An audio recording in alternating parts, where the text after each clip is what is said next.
তেওঁকো এখন ফুলাম গামোচাৰে সম্বৰ্ধনা জনাবলৈ অনুৰোধ জনাইছোঁ।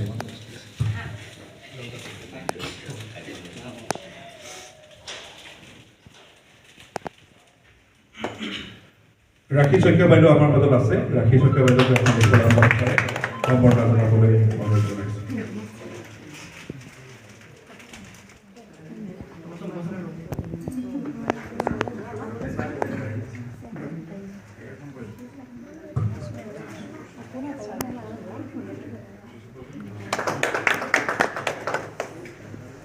আমাৰ মাজত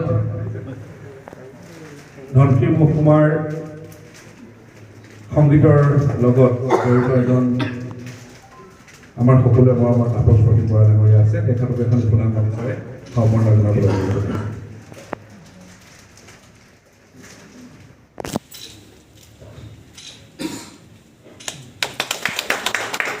হীৰেণ কাকতি ডাঙৰীয়া আমাৰ মাজত আছে। তেখেতক এখন ফুলাম গামোচাৰে সম্বৰ্ধনা জনাবলৈ মই অনুৰোধ জনাইছোঁ।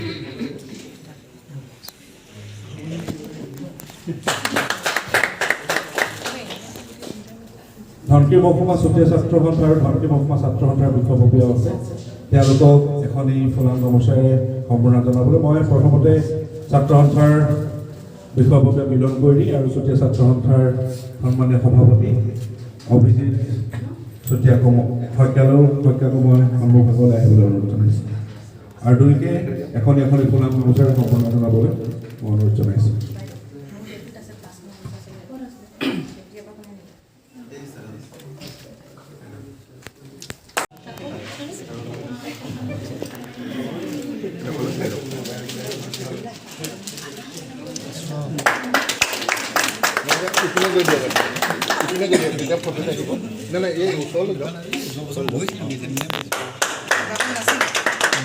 যিকেইজন যুৱকে ধনশী মহকুমাত সংগীতৰ ক্ষেত্ৰখনত আগবঢ়াই নিয়াৰ যি সপোন দেখিছে, সেই সপোন বাস্তৱত ৰূপায়িত হওক, তেওঁলোকৰ সপোন পোখা মেলি উঠক, তেওঁলোকৰ সপোন জি উঠক, আমি তাকে কামনা কৰিছোঁ এই মুহূৰ্তত। আৰু আপোনালোক সকলোৱে সাক্ষী হৈ ৰৈছে এই ৰেট্ৰ' একাডেমীৰ যি আজি শুভ উদ্বোধনী অনুষ্ঠান আৰু কেইবাগৰাকী বিশিষ্ট ব্যক্তিয়ে আজি এই অনুষ্ঠানত অংশগ্ৰহণ কৰিছে।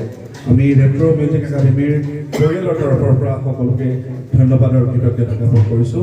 ভৱিষ্যতৰ দিনত এই একাডেমীৰ পৰাই একোগৰাকী ভাল শিল্পী সৃষ্টি হৈ যাওক, আমি তাকে এই মুহূৰ্তত কামনা কৰিছোঁ। আৰু ইতিমধ্যে কেক কটা পৰ্ব হৈছে আৰু উপস্থিত সকলোকে আমি পৰিয়ালৰ লোকক এই কেক সকলোকে বিতৰণ কৰিবলৈ আমি পৰিয়ালৰ লোকক অনুৰোধ জনাইছোঁ। এই মুহূৰ্তত যিহেতু কিবা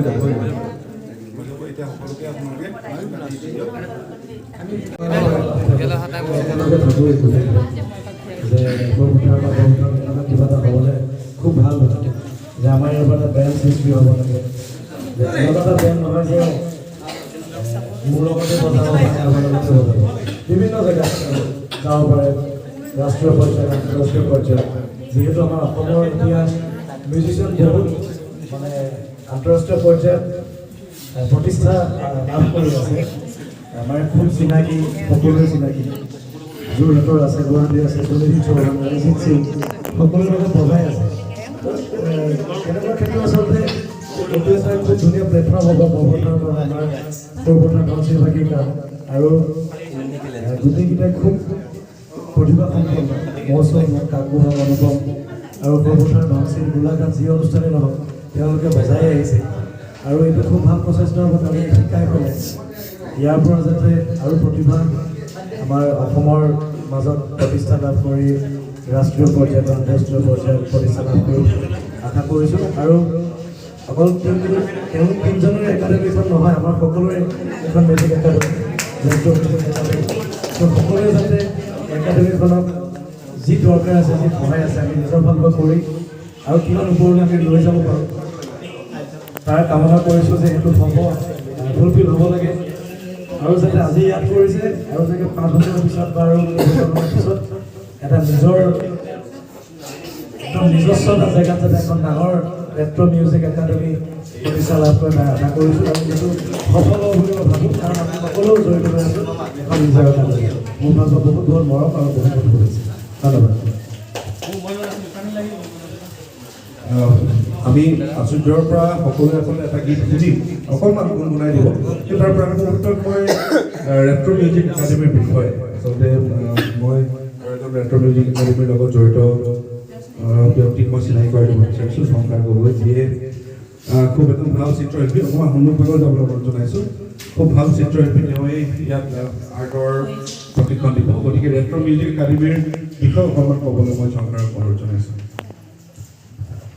তেনেকৈ কথা কোৱা মোৰ ইমান হেৰি নাই অভিজ্ঞতা হ'লেও অকণমান আজি উপস্থিত ছাৰ ভাইটি আপোনালোকে পৰীক্ষা কৰি সুধিবৃন্দ আজি অনুষ্ঠানত আপোনালোকে অনুষ্ঠানটো মুকলি কৰিলে আমি নথৈ সুখী হৈছোঁ গীত মাত এইবিলাক লাগিব ৰিচেণ্টলি টাইমছ অফ ইণ্ডিয়াৰ এটা আৰ্টিকল 15 মে'ত প্ৰকাশ পাইছিলে ডক্টৰ সতীশ পংগেলৱা তেওঁ কৈছিলে যে এই মানে এইবিলাক নহ'লে আজিকালি মানে জেনেৰেশ্যনটো ট্ৰানজিশ্যনত আছে মানে বিৰাট মানে ফ্ৰেছ মানে এইটো হৈছে মানে এতিয়া 20 বছৰতে ল'ৰা ছোৱালী চব পাই যায় আজিকালি ছ'চিয়েল মিডিয়াৰ যুগ মানে এইখিনি নহ'লে মানে তেওঁলোক 40 বছৰ পূৰা মানে বুঢ়া হৈ যায় সেইকাৰণে গীত নৃত্য এইবিলাক মানে আমাক লাগিব তেতিয়াহে মানে সমাজখন পৃথিৱীখন জীয়াই থাকিব থেংক ইউ আশা কৰিছোঁ তেওঁলোকৰ যি সপোন সেই সপোন খুব সুন্দৰভাৱে আগুৱাই যাওক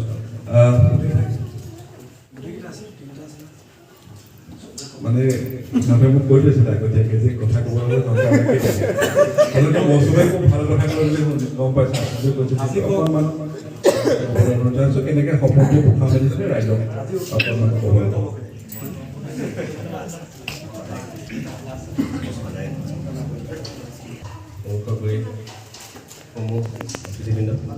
কথা কোৱা তেনেকৈ অভ্যাস নাই কিন্তু এই সপোনটো আচলতে আমি যেতিয়া মই এনেকৈ লগ হৈছিলোঁ যেতিয়াবা আমি মানে মিউজিক কৰি আছিলোঁ একেলগে তেতিয়াই এই সপোনটোৱে পোখা মেলিছিলে আমাৰ মানে আগতে মোৰ মন যায় জংকাৰদাই আৰ্ট শিকায় এখন হাইস্কুলত তেতিয়া মানে সেই পৰিৱেশটো ইমান ভাল লাগে মানে এতিয়া মানে মাজে মাজে সেইটো অনুভৱ কৰোঁ ইয়াত কিয় নাইকিয়া হৈ গৈছে মানে সেই পৰিৱেশটো আকৌ গঢ় দিয়া অকণমান মানে মন আছিলে তো তেনেকৈ আমি আলোচনা কৰিলোঁ আৰু যিমান দূৰ পাৰোঁ চেষ্টা কৰিছোঁ কিমান আগবঢ়াই নিবলৈ সকলোৱে সহায় সহযোগিতা কৰিব বুলি আশা ৰাখিছোঁ সেয়াই সমান ক'লে নহয় নামটো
আচলতে আমাৰ ফাগুনখনিতৰ প্ৰজেক্ট আমি ষ্টাৰ্ট কৰিছিলোঁ লকডাউনৰ পিছত প্ৰথম লকডাউনত মৌচুম মই কাকু অনুপম আমি আমাৰ ঘৰত সদায় আড্ডা হয় ঠাণ্ডা হৈ থাকে গোটেই পৰিৱেশটো চৰাই চিৰিকটি মাত থাকে আমি গান কম্প'জ কৰিছিলোঁ লিখিছিলোঁ গোটেই আমিকেইটা লগ হৈ তাৰে ফল আছিলে আমি ফাগুন ৰিলিজ কৰিছিলোঁ ফাগুনৰ ৰিলিজ নহয় এইটো গীত সেইটো গুণগুণাই দিওঁ গীতে কৰা গোটেইকেইটাই